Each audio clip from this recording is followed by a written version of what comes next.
You want to get on the action? We want to hear from you. Hit us up, faderoutemail@gmail.com. Slide in our DMs on IG @FadeRoutePodcast. Drop us a DM on Twitter @FadeRouteDNZ.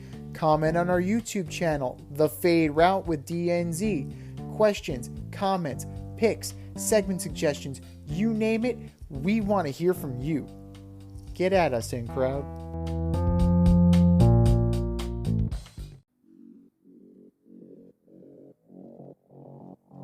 Coming at you from the Hey Yo Studios, it's The Fade Route with DNZ. Here are your hosts, D and Z.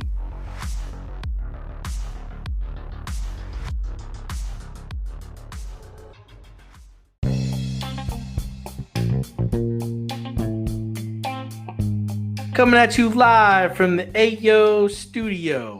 Hey yo. It's the Fade Route with D and Z. I am D, and we got a great show for you tonight.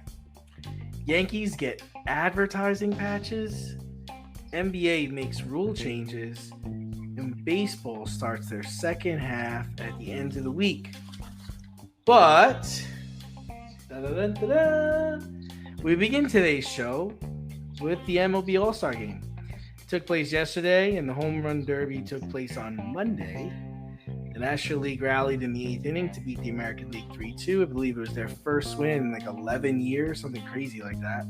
Yeah. In the Home Run Derby, Vlad Jr. beat Arozarena in the finals. What was your biggest takeaway from the game? And Mr. Met, are you disappointed Pete Alonso did not win 3 in a row? My biggest takeaway from the game, I did not give two shits, and I still do not give two shits. Really? The Major League Baseball All-Star Game. Really? You like the All-Star Game? Do not care. I have no interest whatsoever. Now, is this something recent, or has this always been the case with you? Like, what's up? So, with the advent of interleague play, okay, I can watch Pete Alonso face Garrett Cole anytime, like twice a year. Yeah. I can watch Camilo Doval try and shut down, a lineup that includes some of the all-stars that were mentioned. I can see David Bednar trying to come in and try and close the game out for the Pirates against the Guardians. Like the bloom is off the rose, man. Yeah. If you think back at the height of Major League Baseball, right? Let's talk about the mid-90s. You could have had Greg Maddux starting, right? And your lineup would be Tim Raines, Wade Boggs, Ken Griffey Jr., Juan Gonzalez, Frank Thomas. Greg Maddux was never facing those guys. Like, it was special. It was something that was fun, something that there was bragging rights because they never played each other. On the converse side, you had Roger Clemens, right? Your lineup was Tony Gwynn, Jeff Bagwell, Barry Larkin. Roger Clemens never faced them. Like, it was a treat. It was something different. Now, between free agency, so guys willy-nilly moving about the league, and interleague play, it's killed the buzz for me. Like, that's really killed the buzz for me. I did watch the Home Run Derby, though. I watched a lot of the Home Run Derby. And do I care that Pete Alonso didn't win his 3rd Home Run Derby? No. It's not even... I mean, it's a nice little accolade. It's a nice feather in his cap. Like, that's not going to go... that might go on his bust if he goes into Cooperstown. 2-time, it might. But it's a footnote. It's a nice, notable achievement. But ultimately, it's in an exhibition in a part of the season that ultimately doesn't really matter. And frankly, it's a product of a bygone era, right? The NBA All Star Game is trash. Oh, that's trash. The Pro Bowl is garbage. It doesn't even exist anymore. The NHL All Star Game is like a round robin 3-on-3 tournament. We kind of like that one. It's all right. The MLS, they put together an all-star team and they play a Premier League team. Like this year, they're playing Arsenal, I believe. Oh, that should be a blowout. It should be. Arsenal should kick the crap out of the MLS All-Stars. Blowed out. even bring in the new guys and just let them get their feet wet. But, yeah, well, they had a decent rating last night. They had 7 million viewers. It's down about 500,000 from last year. Just to give people an idea of the eyeballs on this, about 10 million people watch Wheel of Fortune every night. So it was down from that. It's around what I think it's a little lower than what the NBA All Star Game gets, or right around what the NBA All Star Game gets. And the NBA All Star Game has some star power in it. I agree with you. I think the NBA All Star Game is trash. However, they also have a lot of big names and a lot of people that fans like to see. Right, but if you look at it, Major League Baseball All Star Game is the closest thing that still resembles a regular season game. And the NBA All Star Game does not do that. No, it's a joke, but that was going to be my next point. Is I like watching the All Star Game, the baseball All Star Game, because I feel like everybody competes. So yeah, I get what you're saying, that you could see this guy face this guy. You could see these things, in a weekend now. But it still is a competitive game being played by arguably the best players in the game right now. But my biggest the best players available, because how many people were out due to injury? True. Yeah, Dansby was out. Altuve didn't get there because Aaron Judge, Valdez. There's a lot of people that and there's some people that chose not to play because they wanted a couple days off. But I mean, I still enjoy the game. It brings back nostalgia of watching, like you said, Greg Maddux have to mow down Tony Gwynn and shit like that. Well, not Tony Gwynn. I'm just saying, getting to see the best pitchers against the best hitters, in the game, if anything. My biggest takeaway, and you might laugh, was that the Braves would have scraped the American League. Yep, I'm gonna say it. If it was the Braves against the American League, the Braves would have won, and the score wouldn't have been as high as you thought it was going to be. And here's my argument, because at the end of the day, the American League team would have been just a bunch of stars playing together, where on the other side, you would have had a team that's been playing together all year. And I think that would have been the real difference in the game. I'm kind of happy Pete, didn't win 3 in a row. Because I like Ken Griffey Jr. having that. Well, he wouldn't have won 3 in a row anyway. He didn't lose. He didn't win last year. Julio Rodriguez knocked him out, and he knocked him out again. It was over before it even started, man. 41 home runs. Pete should just gracefully bowed out. Yeah, but it was a good game. I enjoyed watching Ohtani. He struck out. I enjoyed watching Austin Riley make some phenomenal plays at third base. It's fun. It's fun to watch players try to steal. Seeing people try to steal in the All-Star games, like people trying to steal in the World Series. I feel like, even though the success rate of a stolen base is 78% these days, crazy. At the end of the day, the baseball All-Star game is still my favorite All-Star game to watch. I enjoy the competition. I enjoy them interviewing the players. I enjoy the banter. I enjoy it. That's fair. I mean, it's more of an exhibition. It's more entertainment. It's not a but it's game. not. It's not as cheesy though as the NBA All Star Game, where people are just giving each other layups and dunks, and no one's playing defense. I mean, those pitchers out there are trying to get the batter out. And, the batters that are coming in, they're trying to hit the ball. They're trying to get on base. They're no slouching in this game. Because the other part is they don't play the whole game. So when they do play, they want to do well. If I'm only getting one at bat, then I'm going to make this count. If I'm only pitching one inning or two batters, I'm on a national stage right now. I'm going to make it count. No, that's absolutely true. And there's really no additional frills and competitions outside of the home run derby. There's no skills competition. like in the Pro Bowl games, you have all of these different events now. Yeah. And the NBA weekend, you have the Rising Stars game. Now, Major League Baseball has that too, but they pre-tape it.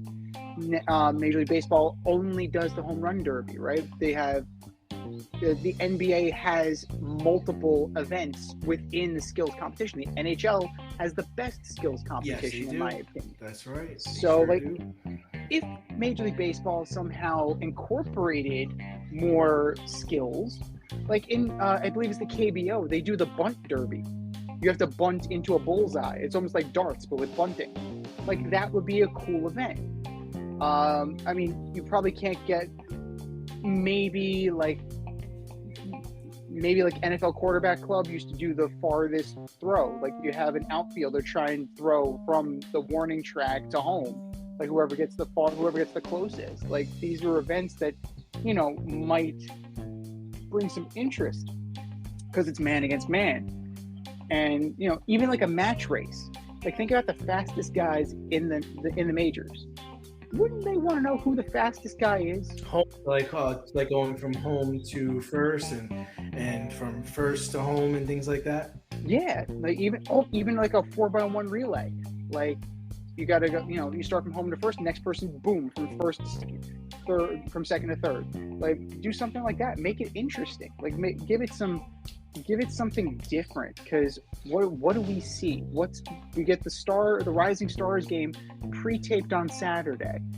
We get the celebrity softball game, which, okay, who cares? Yeah. Like, great. Like, Felix Hernandez hit a home run, whoopee. And that's pre-taped too. And then the home run derby, and then that's it.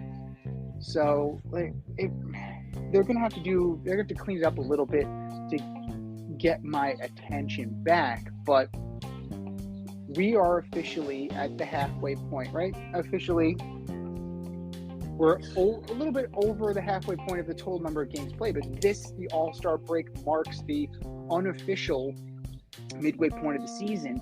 The trade deadline, it's August 1st, man. It's not that far away.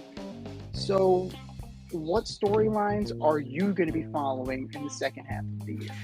So there's a couple. So the number one storyline I'm going to be watching for is who in the American League, which team is going to rise to compete with the Braves for the World Series. Because right now I don't know there's a team out there that's going to be able to do it. Houston's not going to be able to do it. The Angels aren't going to make the playoffs.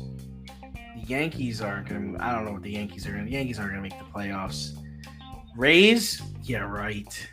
Boston, no. Cleveland, no.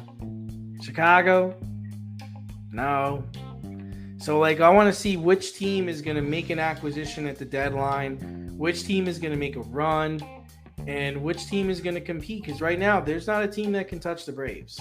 The second storyline I'm going to be following is who in the National League could trip the Braves up. Like, what team is going to, turn it around? And I got to be like, they could be a problem in a 3-game series. They could be a problem in a 5-game series. I don't know if I really want to play this team. Like last year, it was the Phillies, man. The Phillies got hot at the right time, and they were a problem. Is it going to be the Reds? Then I think the Braves can outscore the Reds. That's why I'm not really too worried about the Reds. Are the Padres going to make the playoffs? They're 4 games under 500. Are they going to turn around? Because if you're going to we got to play Braves have to play San Francisco, please. The Dodgers, they got nothing. The Dodgers got no pitching. It's not happening. So I want to see what team in the National League, kind of rises up or gets hot or makes me wonder, I don't want to play them, or they could be a problem. Because right now I don't see that. And then the last storyline I'm going to be following is, will Aaron Judge come back this year? This dude's on my fantasy team. And nobody wants him. So everyone's kind of figuring that he's not going to be coming back, or he's going to come back and he's going to be a shadow of himself. I don't know. But I don't think the Yankees are going to be able to make it with him or without him, but it'll be interesting to see, how that rides out. The Braves are 16-29 right now. I can all but guarantee you they will not represent the National League. Whoa! You heard it, guys. July 12th, Z puts his hex on the Braves. Why are you doing my team dirty, Z? Well, turnabout is fair play in the way you speak, but it's not just that. They're off to such a hot start. And what is the playoffs about? It's about the hot team at the moment. So later in the year, like that is when you really want to take off. Look at the Phillies. Look at the Nationals. You're able to kind of peak at the right time. Now, the team could make a couple acquisitions and start that process. Milwaukee's still got some studs. Now, if they add some more pitching to go with Burns and Woodruff, say JV from the Mets, sitting in as your number 3, that's something interesting. Now, also the Diamondbacks. The Diamondbacks, if they add a pitcher or two, they can be dangerous. They're in a statistical tie with the Dodgers. Wild. So, yeah, it's been a very surprising year. I don't expect the Reds to be there at the end. The Reds are too young. They're a year ahead of time. The Diamondbacks, they can slip a little bit, but I think they'll be enough to be in the wild card. The cream will rise to the top except for the Cardinals. I'm looking at the Cardinals because who's available on the Cardinals? Arenado, Goldschmidt, maybe Montgomery, maybe Waino. So that could be an interesting little breakup there. I'm looking at the Padres. Who are they possibly going to get rid of? Soto's a free agent. Are we going to see Soto move again? Are we going to see, maybe Musgrove, maybe Yu Darvish? Maybe if they feel like they're out and they're just treading water, perhaps they, get out from under these more expensive pieces. Do the Rockies trade Chris Bryant? Like that would be something I'm looking at. Do the Mets deal Verlander? Do they deal Scherzer? Do they take 50 cents on the dollar and just eat some salary? Or do they take on salary and if they find that they're going to add in the next 2 weeks? They're an intriguing team. There's been some talk of Bellinger possibly going to the Yankees. Cody Bellinger to the Yankees is another team that I'm looking at, another player that I'm looking at because it makes too much sense. He can spell Rizzo at first. He can play center field. He's left-handed. How do the Yankees not have any lefties in their lineup? Only Rizzo, right? It's so strange. Weird. It's so wild. But this is a fault of Brian Cashman. He chose Giancarlo Stanton over Juan Soto. He chose Giancarlo Stanton over Bryce Harper. These are moves that are. These are moves that are starting to bite teams in the ass, right? This is the team that's starting to bite them in the ass. Are the Marlins going to stay around? Do the Marlins add? But it's a very good young core team. Skip Schumacher's got them playing well. Gold Cup, baby. Panama just took the lead on USA. Oy vey. No bueno. But I'm looking at, do the Rangers hold on? Because the Astros are right there. These are plenty of interesting stories. I don't care about the Central. The Central's a walkover, man. I'm sorry. I'm looking at it. The Guardians, the Twins, they don't scare me. The Tigers and Matt Manning, who just, they threw a combined no-hitter against that. Don't care. There are going to be 3 teams from the American League East in the playoffs. Yeah. I can guarantee you that. But it's the main storyline that interests me, or where are these chess pieces going to go? I mean, we're going to talk about Ohtani later, so I'm not even going to discuss him right now. But he's right? He is the overarching story. This has been the entire season. Where is he going to go? Is he going to go? What's it going to take to get him? But meanwhile, you have more reasonable targets like a Bellinger. Hell, even Juan Soto is more realistic than Ohtani. It might take less to get Soto out of San Diego. So I'm looking to see, shakes out, because there is no waiver deadline, right? That is long gone. We're not doing that anymore. There could be some huge names moving. For all the grill masters, green thumbers, home repair heroes, and DIY aficionados in the Richmond, Virginia area, if you're looking for personal service, quality products, and a convenient shopping experience, look no further than Thacker Ace Hardware in Colonial Heights, Virginia. Owner Don Rackley and his team of local experts have everything you need to tackle all of your home projects. I'm talking paints by Benjamin Moore and Clark in Kensington, power tools by Craftsman and Milwaukee, electrical, plumbing, hardware, and let's not miss the grills. Weber, Big Green Egg, Traeger, Blackstone, top shelf, amazing. And for all you green thumbers, their nursery department is fantastic. Give them a call today, 804-766-4223, or stop by 27 Dunlop Village in Colonial Heights. That's 804-766-4223, or swing by 27 Dunlop Village in Colonial Heights. Thacker Ace is the place with the helpful hardware folks. We're talking about shaking and shaping the landscape of sports. A recent story came out that's shaping the landscape of how media covers sports. The New York Times has eliminated their sports department. I say that again. A national newspaper has eliminated its sports department. So probably the biggest newspaper in the world acquired The Athletic about a year ago and decided that we're gonna outsource it to The Athletic. So it's redundant. We're not gonna have that. We're not gonna have our own sports section. We're just gonna outsource it. So we're media. This affects us. What are your thoughts on the changes made by the New York Times and the LA Times, because they're in the process of doing this as well? Yeah, I mean, I'm surprised. I'm shocked. It's a bold move. The crazy part is I don't think the younger reader will care, because that's not where they get their stories or their information.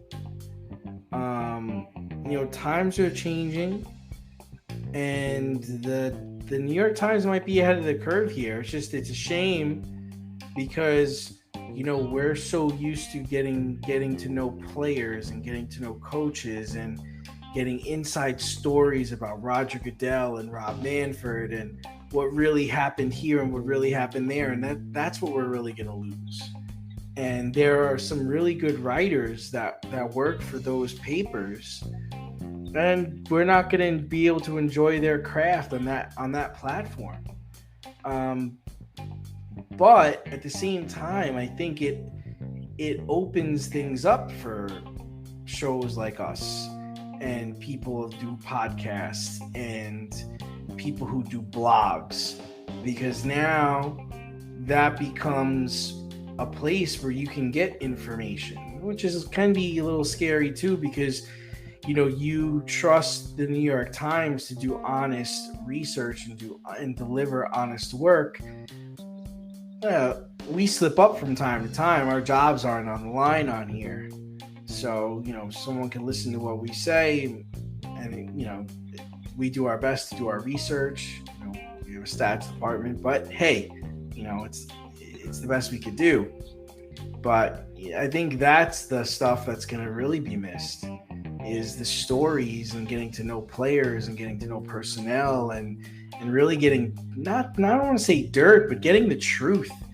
Things happened at Northwestern over the weekend where their head coach got fired, and that was all because someone went to the school paper and kind of got it out there, and that's a small paper as opposed to going to the New York Times, going to the Daily News, going to the New York Post.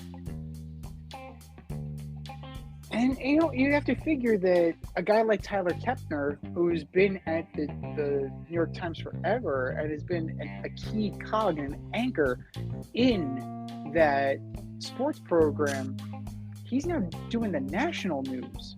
Like, that's, that's quite shocking, quite the adjustment for somebody who is very well known. Tyler Kepner is a well known and well respected writer. But I mean, you're looking at the Atlantic. They definitely have, a fair share of quality writers. Frank Sola, you have Ken Rosenthal. They definitely have quality behind this. But it's a cost saver, right?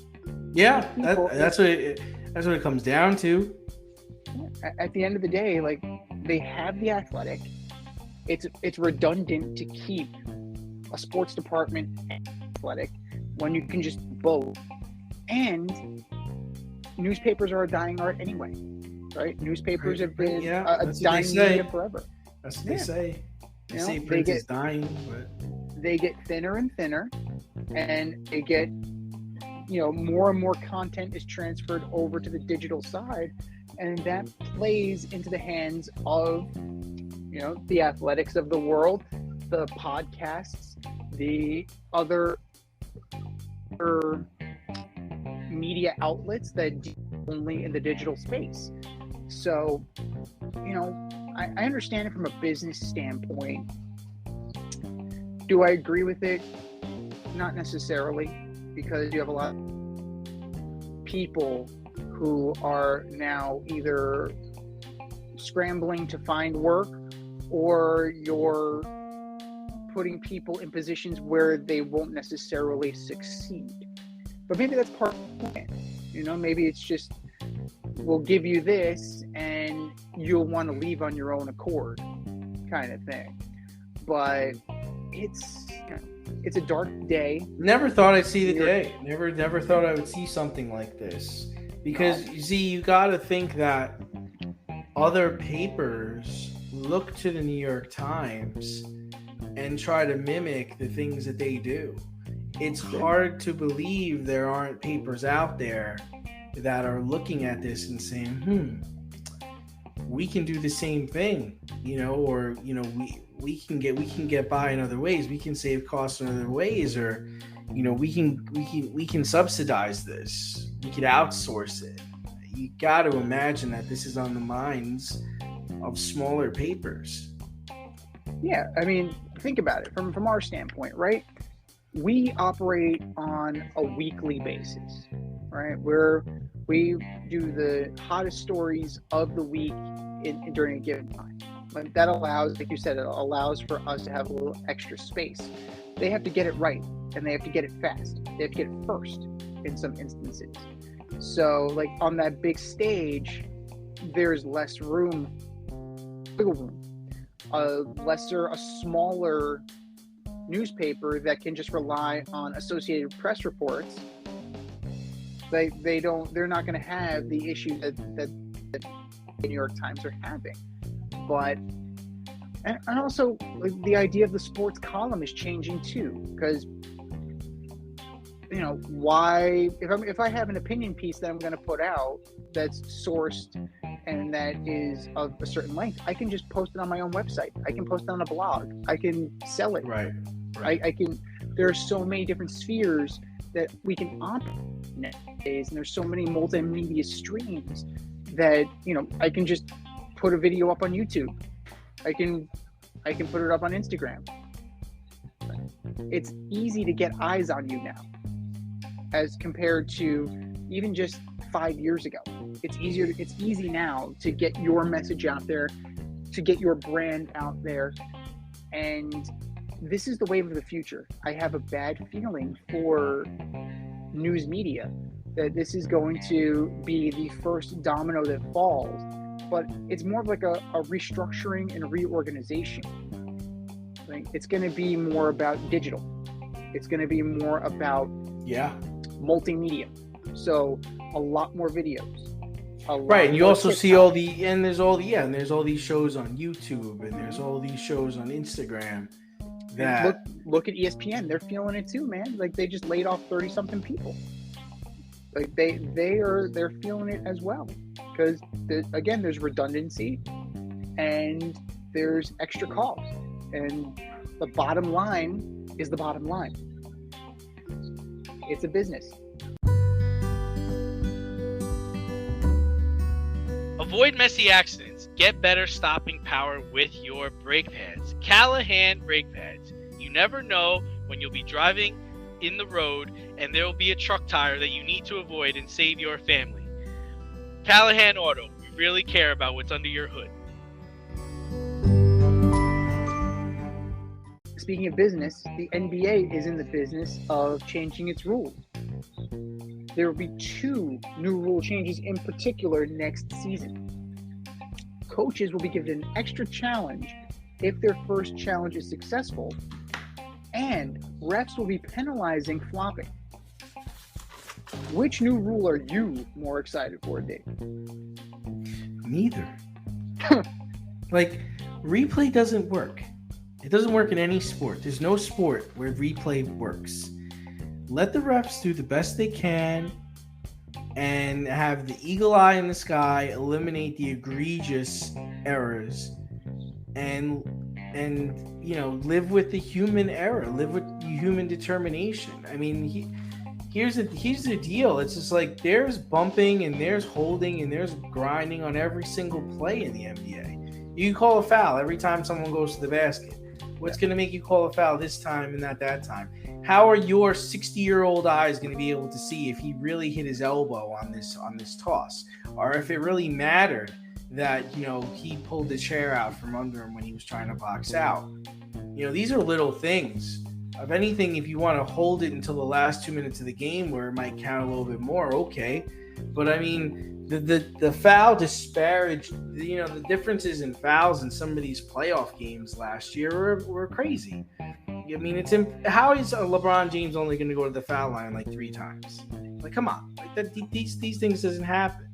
And then as far as flopping, again, this is something that you leave the eagle in the sky to determine. I think it's hard to judge how much damage a Joe kick forearm does to 260-pound LeBron James. Like, is he overthrowing going onto the floor? Possibly, but I've also never been pushed by a man that tall and that big before. I don't really know. Let the players play on concrete. A lot less than they'll hit the ground.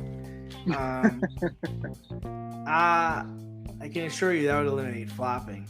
Or how about this? Embarrass them. When they play their flops, play them over and over again in the arena or around social media to show, what a joke it is. I mean, we see it with soccer players, how they they go crazy every time they're kicked or every time they fall. You got hockey players dislocating shoulders and going out there and still playing.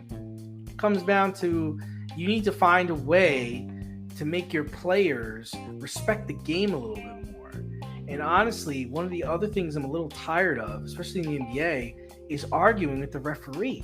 Like, even when you make a foul, they still argue with the referee. I get it. You want to be competitive and you want to win and your job is on the line and you're not having a good night and all that. Yeah, I get all that. But you can't tell me that LeBron James, as big as a star as he is, him complaining to a referee over and over and over again doesn't do psychological on that referee, so that when he does make a mistake, he gives LeBron a make good. Or he's more inclined to give LeBron the call because it's LeBron James. It's just, it's common psyche here. I mean, it's just the way our bodies are conditioned to react to certain things. And the NBA had that whole cheating scandal back in the 2000s. So, as far as I'm concerned, you need to get your players to respect the game more. It's not about really changing the rules here. Well, I'm glad that you mentioned soccer, and you do get this in hockey as well, the idea of embellishment, right? It's one thing, like if you get fouled, you get fouled, soccer, right? You have a late challenge, if somebody goes in studs up, automatic red card, you have these things. But any kind of bump or, even just like a little box out, flop into the ground like crazy. In hockey, right, we've seen it. Guys step on each other's stick blades and then just go flailing. So one of the things that needs to happen in all three of these sports, in soccer, they play advantage. So they just keep going. Just keep going. Plain and simple. Oh, you're going to flop on the ground? That's nice. Your team is now at a numerical disadvantage. Yeah. Too bad. So sad. Get up. Yeah. They don't get it. They don't get the disservice they're doing to the game by acting in the manner they did. And it's this new era, right? I don't remember Larry Bird ever faking being hit in the face. Larry Bird was usually doing the hitting. Yeah. And maybe that's what it is. Maybe it's because they made it so soft. Maybe you should go back to it being a little hard. And when you get slapped in the eye, you don't have to fake it and slapped in the eye. No. Yeah, Adam Silver has got his hands full. He's trying to put in this in-season tournament, which, for the life of me, I don't understand at all. They're going to count as regular season games. They're just going to think it's going to be played in December. It's going to be seeding. There's money on the line. I think the finals are going to be played in Vegas. If you're a good team, I don't see why you'd want to play in that in-season tournament. The problem is they're trying to mimic what the NCAA does. But in the NCAA, you get teams that would never normally play each other. So you get a Kansas against a USC, or you get like a Duke versus a Butler, and these are games we wouldn't normally get. When you do this in-season tournament, you're going to get teams that in about 2 months they're going to wind up doing a home and away series. So I guess the NBA shouldn't be trying to take things from college. Let's put it that way, right? You're supposed to set the standard. College should be trying to figure out, well, how does the NBA do so well? You're not supposed to go and look at the college format and be like, man, I really like what they got going on here. We got to try to take something from the minor leagues. Yeah, take something from the small team. What? If you're going to do something like that, then okay, take the divisions and have them play a tournament. For number one, first place team, you get a bye. Other 4 teams, it's a tournament. The winner of that tournament gets the division leader. Playoff spots on the line. Do something crazy. So an automatic bid or something? An automatic bid into the playoffs. Yeah. If you're really going to do this, then if you're really going to rip off college, then rip off college. Mm-hmm. But, as far as the rules that we know about, the flop, it's going to be a tech. I don't know if that's going to necessarily dissuade. Yeah. So from what I understand, it's a technical free throw, but you do not get the ball after you shoot the free throw. From what I gather, you shoot your shot, but then it goes back to whoever had possession. Yeah, I don't know. It's too convoluted for my liking. It's absolutely pointless. Just call a tech and just do it like you normally would. It doesn't need to have, it doesn't need to have this additional layer to it. And it can be challenged. Yeah. It can be challenged. This is gonna go the way of the pass interference rule in the NFL. It's gonna be on a pilot program basis, and then it's gonna be gone after a year. That does nothing for me. The coaches' challenges. The NBA is slow enough as it is in the last 2 minutes. Oh, it's awful. I definitely get a nice tour of the coaches' table, the scorers' table, I should say. At that point in the game, the only thing this year is we're not going to have Jeff Van Gundy talking about it. Yeah. But we've gone so far with technology in the game that the cat is out of the bag. So we can't really say oh, just take it away, because it's not It's not going to happen. Like, unfortunately, like, they're not playing to us. Like, we're the old men yelling at clouds at this point in our lives, and that's fine. Like, I will yell at that cloud because it's stupid.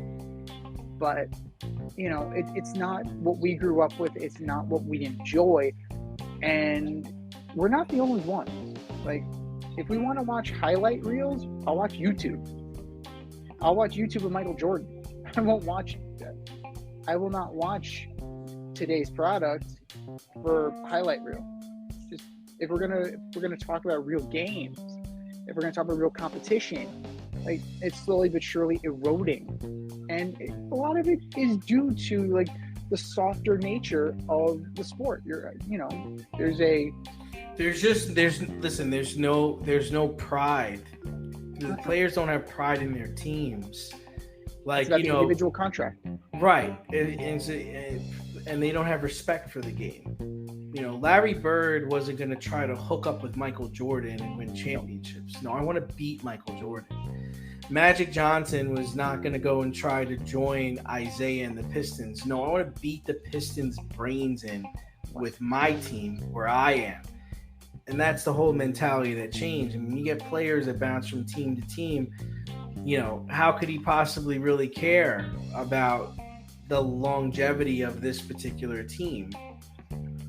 And also the advent of free agency. Free agency is a major thing. Like, player movement, when you had a situation where like a Bill Walton met up with a Kareem, they were traded. It was Kareem, perfect example. He was in Milwaukee from the Lakers. He got traded. Like, these things happen. Yeah, perfect examples. Look what's happening with Damian Lillard. I want to be a Blazer for life. I want to play here. I want to win here. I want to surround me. And then, trade me. What? You think Kyrie Irving gives a shit about the Dallas Mavericks? It's just a uniform. It's just a game he's playing. He doesn't care about anything like that. Guys like Kevin Durant don't give a shit what you think about them, because at the end of the day, you are coming to watch them. Yep, and he's chasing experiences. That's what he's chasing. He's not chasing championships. He's chasing experiences. He wanted to go to the Suns 2 years before he got to the Suns. Right. So I'm sure Brooklyn felt great about that when they were bringing him in and building around him with Kyrie and James Harden and they went all in, and that's what teams are doing now. They're buying into the mercenary nature of the sport, and the idea of drafting and developing a team, it feels passé now. Mm-hmm. It's kind of wild, where rather than draft and develop and grow a young core, we're just going to go for the quick fix. And it's amazing how it changed. And it wasn't even that long ago that trust the process, right? That was that built the Sixers. And I mean, I guess that's the shining example of when it doesn't work. But a team that's trying to use the process is the San Antonio Spurs, right? They drafted Victor Wembanyama, number 1 overall, and apparently they've seen all they've needed to see from him in Summer League. Pop and company. Pop, who just signed a brand new 5-year contract, so he answered our question about how long is he going to coach? At least 5 more years. So Pop and company have decided to shut down Victor Wembanyama after only 2 Summer League games. Now, we know that Summer League doesn't mean much to begin with, but what are your takeaways from Wemby's Summer League performance? Wow. I was blown away. I'm blown away by his size. I'm blown away by his length. If he's able to stay healthy, I think he's going to change the game of basketball. I mean, I watched him get a rebound off the rim without even jumping, and then he dunked it into the basket. He put it right back in. He swats jump shots and then runs the floor. You can't block his jump shot. He can shoot from wherever he wants to on the floor. You cannot block his jump shot. So if he decides he's not going to go to the basket, he's going to shoot a three, he's going to shoot from the foul line, the baseline, just go get the rebound or box him out because you can't block his shot. I'm looking. I have to say, yeah, for the first time since LeBron, I'm actually looking forward to him playing a real game. Zion was cool, but I wasn't that anticipating what he was going to look like against professionals. I really want to see this kid play in a serious game and just see all the possibilities with him. You know, the Spurs are famous for not throwing alley-oops. They're going to be throwing a lot of alley-oops to this guy. There's no reason not to. No, he has the ball handling skill. He has the touch. He has the finesse. I want to see him. I want to see the body. I want to see how he takes to this kind of adversity. I want to see how he goes up against a Jokic. I want to see him go up against a tough defender. I want to see him go up against a guy like Draymond. He's got. Draymond's going to get ejected. Both of them probably going to get ejected because Draymond's going to get frustrated, especially if he posterizes him. Well, it's going to go both ways because you know what? Draymond is going to get underneath Wemby, and he'll fight for positioning, and that's going to lead to more than one step. So, it's going to be an interesting battle throughout the year, and there are a lot of positives to take out of this, right? He rebounded from that first game, and he delivered, right? He went from 9, 8, and 5. In that second game, he delivered a double-double. He was at 27, 12, and 3 blocks. So that's what you want to see. You want to see that he's able to shake off bad performances. Now, can he do that on the second day of a back-to-back against Giannis and the Bucks or against LeBron and AD? Can he do that against Kevin Durant? Can he hold down the rim against a guy like Kevin Durant? That's something that I would like to see. Those questions have yet to be answered. But if you're the Spurs, you definitely are pleased and he's healthy, right? That's the most important thing. The 18 points a game, the 10 rebounds, the 2 assists, the 4 blocks, that's all nice. But that's gravy. That's all gravy. The most important thing is that he is out of Summer League healthy and ready to go. But this is the first step. There are plenty more hurdles that Victor Wembanyama needs to climb. And the only reason why he still has to climb them is because the stars don't play in the Summer League. This is for, these are for the undrafted guys. These are for the end of the bench guys. This is for the guys who are. Chet Holmgren's playing. Chet Holmgren has to play. He broke his leg last year. The dude has to play. So get out there. He has no choice. So he's got to be in shape. Now, and Chet Holmgren's not a star. Chet Holmgren ain't done shit in this league. The Thunder might be good this year, man. It wouldn't surprise me at all if they were. They're certainly young enough. They're certainly talented enough. But Shai Gilgeous-Alexander, man. Yeah, Shai Gilgeous-Alexander. He's a stud. But what's his name? Josh Giddey, another good player. But you have to get out of Summer League healthy. And Chet Holmgren is a prime example. He didn't make it out of Summer League healthy. And now he's a year behind the process. So the Spurs did the right thing.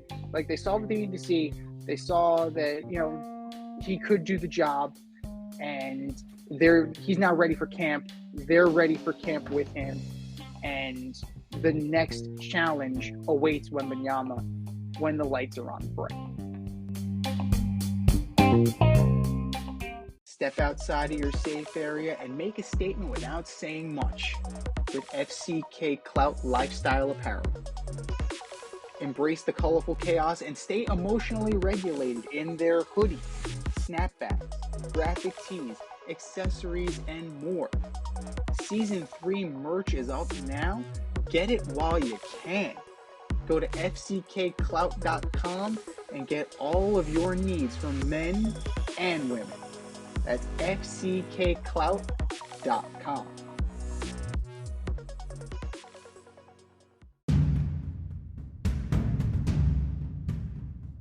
More or less?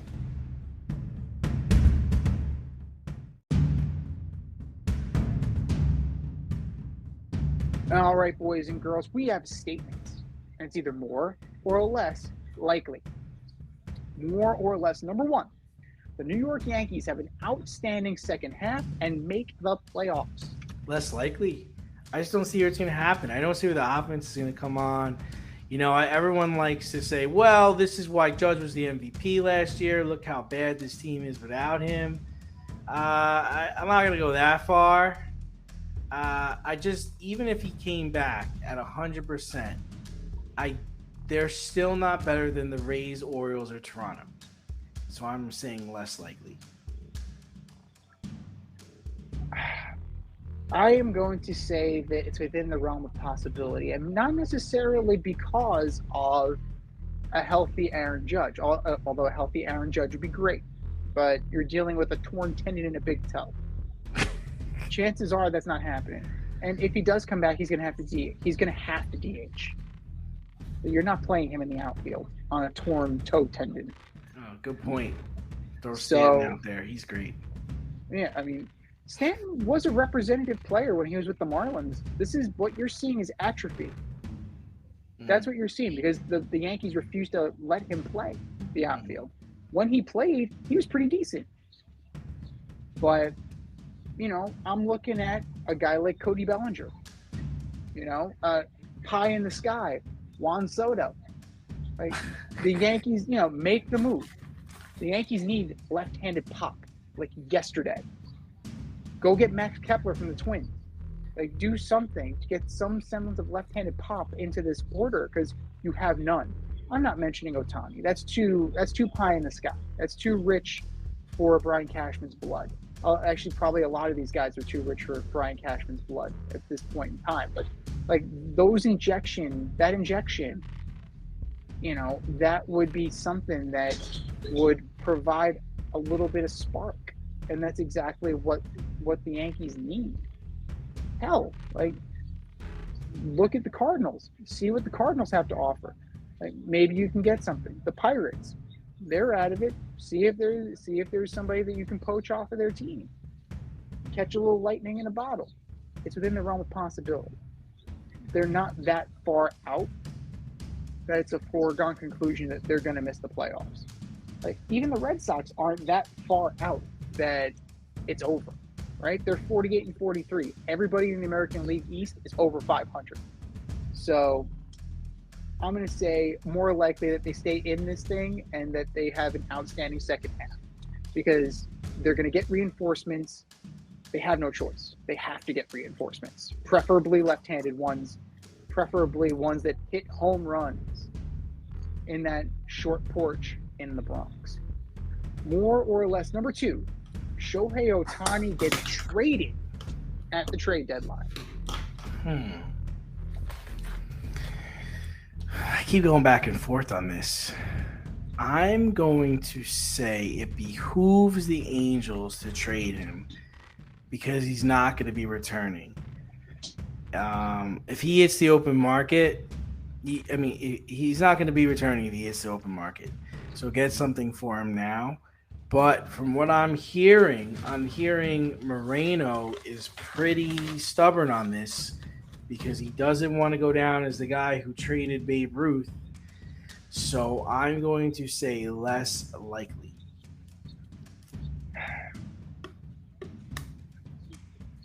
You have to figure it's less likely just from the simple fact of the matter, right? This guy's going to want a $500 million contract.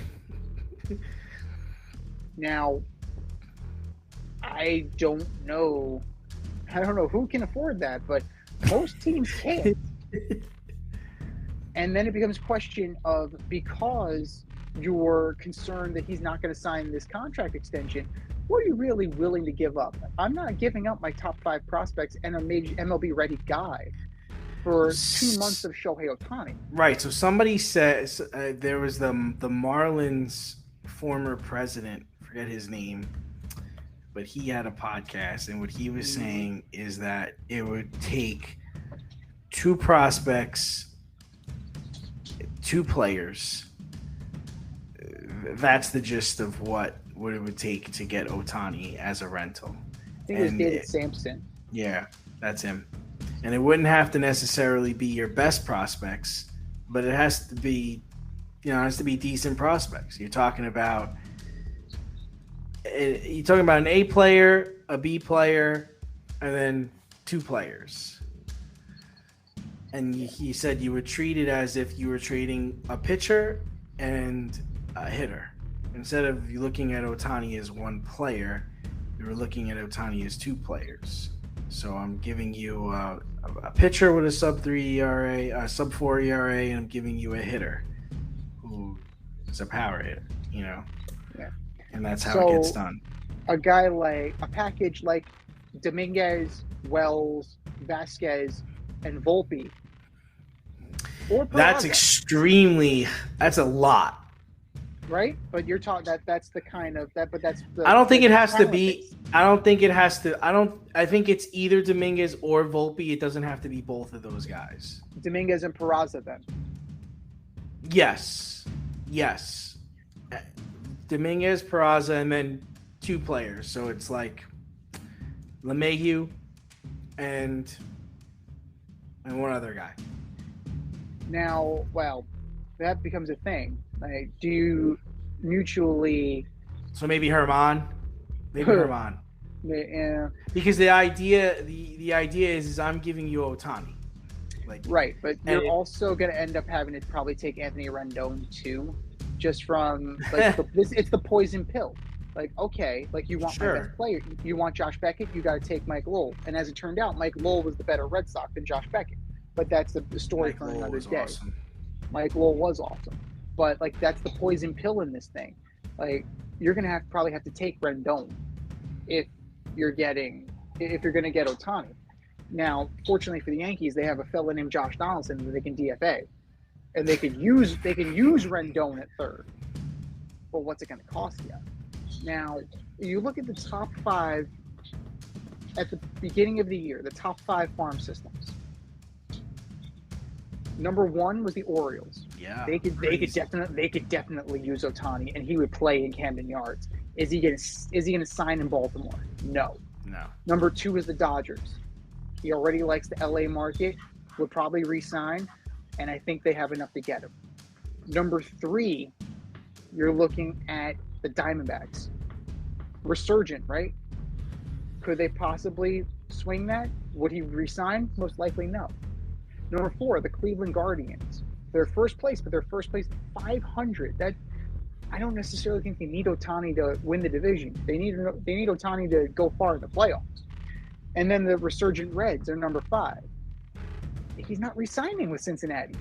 So realistically, it's got to be less likely just from how rich the package needs to be and the likelihood that he's going to re-sign with any of those teams I just mentioned that can actually afford him. It's 1 out of 5. It's 20%. That just doesn't fly. That's not realistic. Unless the Yankees catch fire and then offer the sun, moon, and stars. Or if the Mets get hot and offer the sun, moon, and stars. But I realistically see the Mets as sellers. It would behoove them to get out from under some of these guys. Bring in Ohtani next year in free agency, if that's what you're so inclined to do. And keep your farm system, use them to get somebody else, or fortify your major league roster with. But here's another thought: is you go to Ohtani and you say, "Hey, listen, we want a chance to re-sign you. Where do you want to play for the rest of the season? We will trade you wherever you want to go, but let us have a chance to re-sign you." Yeah. And it almost come to him like you're being nice. You're the good guys. Like, hey, listen, we sucked this year. We want you to compete for a title. I will trade you wherever you want to go. I will make it work. I'll take, pennies on the dollar to get you where you want.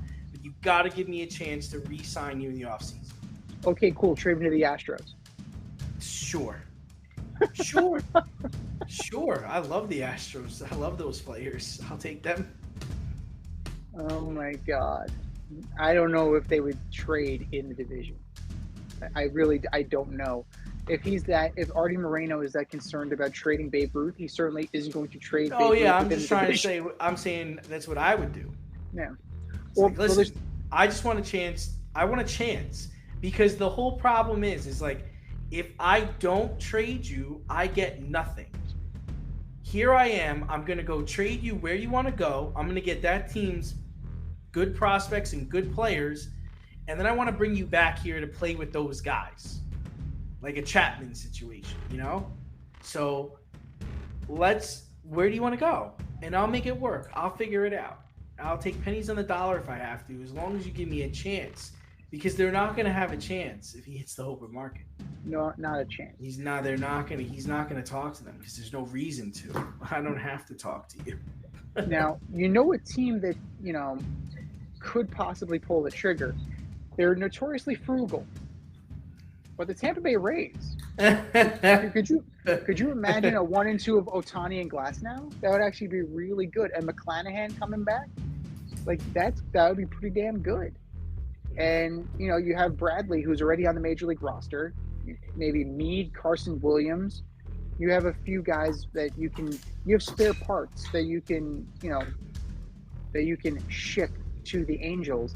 And let's be real here. They're going to find a guy in A-ball on some other team's roster. He's going to be, the Cy Young Award winner in 3 years. You don't make trades with the Rays, man. You don't make trades with the Rays. But they could certainly use him. But I would not be surprised if the Rays get into this thing. Brian Cashman would shit himself. Brian Cashman shitting himself for a bunch of different reasons. But if the Orioles or the Rays pony up and get Shohei Ohtani, that division is done. That division is over. OVA. Over. We're officially sellers. Okay. Let's clean house. Let's start printing. We're going to start printing tickets for the American League Championship Series right now. No, I'm saying if you're the Yankees, you'd be like, all right, and that does it. Yep. That just about does it. We're in sell mode, boys. And we're going to start with Mr. Cashman. You can We're going to start with my office. We're just going to, at least some of you guys are furniture movers. That's great.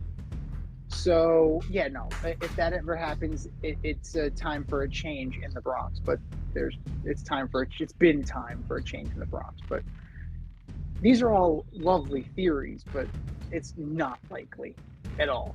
It's going to be very, very, very, very, very, very, very costly. And who knows? I don't see it. More or less. Number 3, Dame Lillard does not play another game for the Portland Trailblazers. Yeah, so this is looking more and more likely because I think he's going to sit out to prevent injury. Blazers GM Joe Cronin said it may take time to find the right trade for the Blazers. I applaud him. Good for him. Make sure this thing makes sense for you and make sure you max out, man. So I'm going to say more likely. I'm going more likely for a different reason, right? The Miami Heat laughed at your ask for Damian Lillard, but as the regular season goes on and these guys' values drop, it's all of a sudden it's not looking as silly of a request. So Dame Lillard, his value is going to stay the same because he's most likely not going to play, right? He's fresh, he's healthy, he's ready to go. Like your assets are the ones that could depreciate as the team that's going to try to acquire Lillard. You're incurring all the risk here. Right? All the risk is going your way for injury or lack of performance. the Portland Trailblazers don't need to do jack. Dame Lillard can just chill. He can just kick back, relax, stay in shape. So when he gets the call, he's good to go. Is that likely? The public persona makes you think no, just because of his affinity for the Portland market, his affinity and loyalty towards the team. He's going to act in good faith, but that doesn't mean the team won't deactivate him, right? That doesn't mean that the team won't protect its asset. It's a murky situation because there's a lot of moving parts, but it's more likely that he's going to play. So I'm going to go less likely that he doesn't play another game. I think he's going to play at least a little bit just to show that he's healthy and he's ready to go. But it's the long play. The long play is for Lillard to not play. Like the long play is for him to stay healthy, and the long play is for him to be that coveted asset. But stranger things have happened. They may. Who's to say that the Blazers don't get off to a hot start? Stranger things have happened. I mean, for God's sake, the Sacramento Kings were fourth in the Western Conference last year. Stranger things have happened for sure. So, if the Blazers get hot, who's to say this all doesn't fall by the wayside?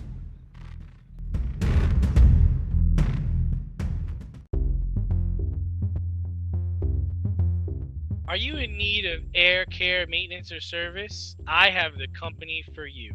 Air Care Technicians. They service the Westchester and Northern Bronx area and can help you with all your heating and cooling, maintenance, and service needs. Just give them a call at 914-315-1547. Again, that's 914-315-1547. Or shoot them an email at aircaretechnicians@gmail.com. These guys are the real deal as they are veteran-owned, licensed, and insured. Make sure to tell them that D&Z sent you.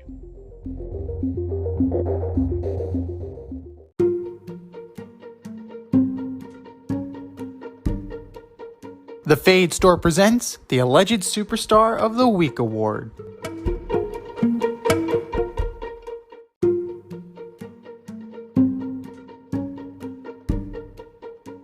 All right, boys and girls, you know what time it is. It's time for the Alleged Superstar of the Week. We put up a poll on our Twitter account at FadeRouteDNZ, and you vote, and you vote, and you vote, and you vote. And the winner of said vote gets the coveted ass trophy and a shout out on this here show. And do you know who took home the coveted ass trophy last week, D? I don't.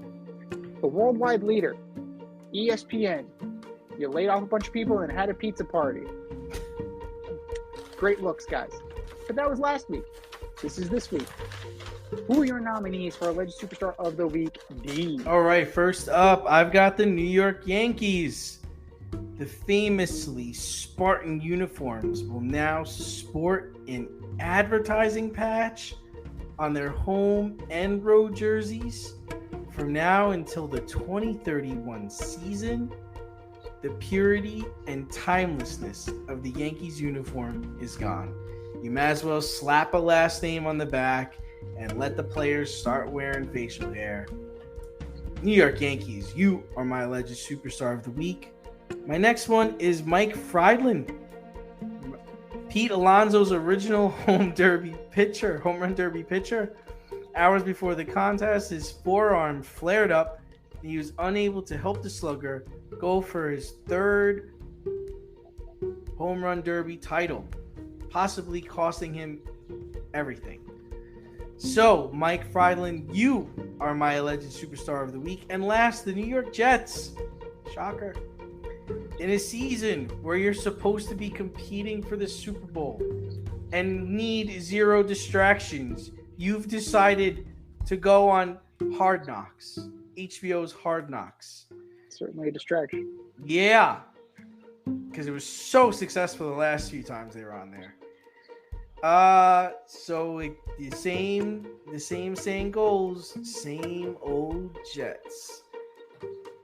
New York Jets, you are my alleged superstars of the week. What do you got, Z? All great choices. All great choices. I'm going to start with Brian Cashman. You fired hitting coach Dylan Lawson after another lackluster performance by the Yankee Bats. You brought in Sean Casey, who has no coaching experience, except he was a former teammate with Aaron Boone.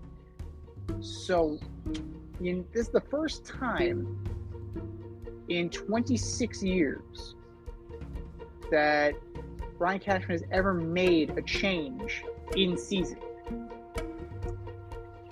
Well, there's a first time for everything, right, Brian? And there's a panic in the air. This team is one of the worst teams money can buy. And that's on your watch. And realistically, I don't know how confident Yankee fans are in this guy making decisions moving forward, particularly as you have a very critical trade deadline coming up in just a matter of weeks, and you have the unicorn that is Shohei Ohtani out over the horizon, which, by the way, Cashman already whiffed on. Brian Cashman, this could be the beginning of your end. Brian Cashman, you are my alleged superstar of the week. ESPN, you're back 2 weeks in a row. My God, that home run derby coverage was awful. It was brutal. The split screen that you could not follow, the video game graphics that were just ridiculous, the launch angle, the miles per hour, the exit velo, it's completely unnecessary. Then you have Carl Ravitch like giggling like a schoolboy under the play-by-play, right? Especially when J-Rod and Pete Alonso were up, he was just giddy. It's amazing how giddy Ravi was at the moment. And then the chef's kiss, the cherry on top, the pièce de resistance. When Vlad Jr. beats Randy Arozarena, they put the graphic up that he was the second Cuban player to ever win the home run derby. What? Vladimir Guerrero Jr. is from Montreal, and his dad was Dominican. Whoops. It's a minor detail, really. ESPN, you are my alleged superstar of the week. And last but not least, Bob Huggins. This story is getting weirder and weirder and weirder. Now, the disgraced West Virginia basketball coach, is claiming that he didn't resign, even though they have a statement saying that he resigned. There's a question about the validity of the email with which it was sent. And there's also questions of whether or not this was just cause. So there's plenty of investigation going on right now, and this is just eroding whatever grace Coach Huggins left with. Coach, do yourself a favor, go out on a high note, and it wasn't that high of a note. Go out, your tail between your legs and your head held high. Just leave while you still can before you further tarnish what's left of your legacy. Bob Huggins, you are my alleged superstar of the week. I think we've said our piece. Go to our Twitter account at FadeRouteDNZ and vote, and vote, and vote, and vote, and for our nominees.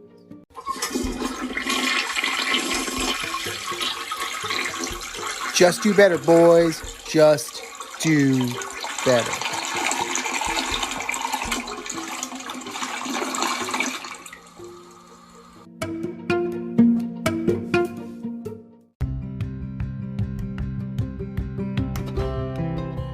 Do you love brownies?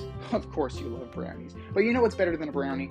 A delicious, handcrafted, gourmet brownie delivered right to your doorstep. That's what our guys at Sweet Life Brownie Co. offer. Chef Tommy D and the crew offer a dozen delicious delights that you will crave, from the classic OB to Dutch apple to campfire s'mores and many more. Check out their website, sweetlifebrowniecode.com, for their Friday brownie drops. At noon, their site goes live and you see what they're making. Since you're there, become a site member and earn points. You earn 50 points just by signing up. Make sure you follow on Instagram and Facebook too, at sweetlifebrownie_co, for the latest updates and their latest releases and creations. That's sweetlifebrowniecode.com. Give them a call, 845-641-3043, and tell them D&Z sent you. That's sweetlifebrowniecode.com, 845-641-3043. Sweet Life Brownie Co., because there's always room for a brownie.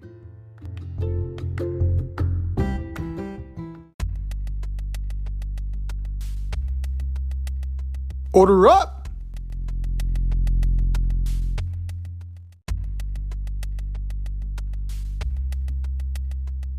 It is time. We made it. It's time for us to wrap up our position by position breakdown of the top 5 relief pitchers in Major League Baseball. It's time for us to order up. Order up, order up.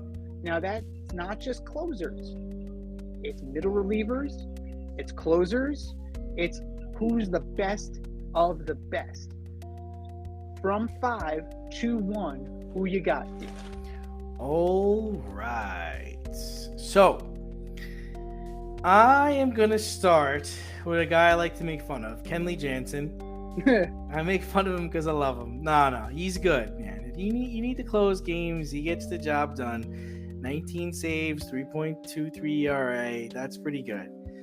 Number 4, surprise you, Tyler Rogers. Second in the league with 20 holds, sporting a 2.17 ERA. Best reliever on my fantasy team. This is my number 3 guy. I got Tanner Scott.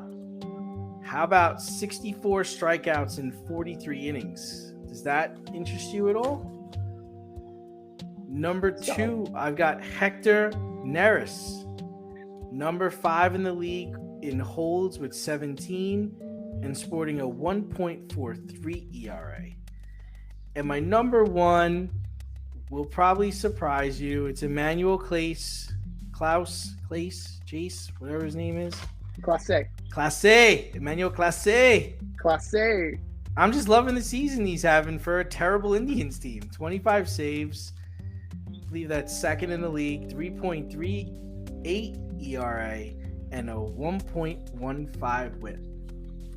That is my top guy. Who you got? Great choices. Many and varied. For my honorable mention, because I do have an honorable mention, I do like the combination of Yenier Cano and Felix Bautista from the Baltimore Orioles. Isn't Bautista the guy who lost the game last night for the American League? In a game that doesn't matter. Yeah. Tell me again, what were his spring training numbers? Who gives a shit? 4-1 on the year, 107 ERA, 23 saves, 84 strikeouts in 42 innings pitched, and a 0.93 whip. I'll take that. His buddy Cano, not as many strikeouts, 38 strikeouts in 42 and 2/3 innings, but a 1.48 ERA and a 0.89 whip. That's damn good. A guy, for number 5, a guy that really doesn't get his just due, and maybe that's because he's just, a lefty out of the bullpen, but Tim Meza of the Blue Jays. Oh, yeah. Reliable guy. He's a reliable guy. 32 strikeouts in 30 and 2/3 innings, a 1.08 ERA, 1.08 whip, a 1.17 ERA. So very, very impressive. And 1-1 on the year, but his job is not to win. His job is to hold. His job is to keep the lead, and that's exactly what he does. Number 4, not Edwin Diaz, although certainly Edwin Diaz probably would have made this list. He certainly would have made this list this year, but his brother's there, Alexis Diaz, 3-1, 2.03 ERA, 61 strikeouts in 40 innings pitched, 26 saves, and a 1.03 whip for the first place Cincinnati Reds. A damn fine closer and a damn fine reliever.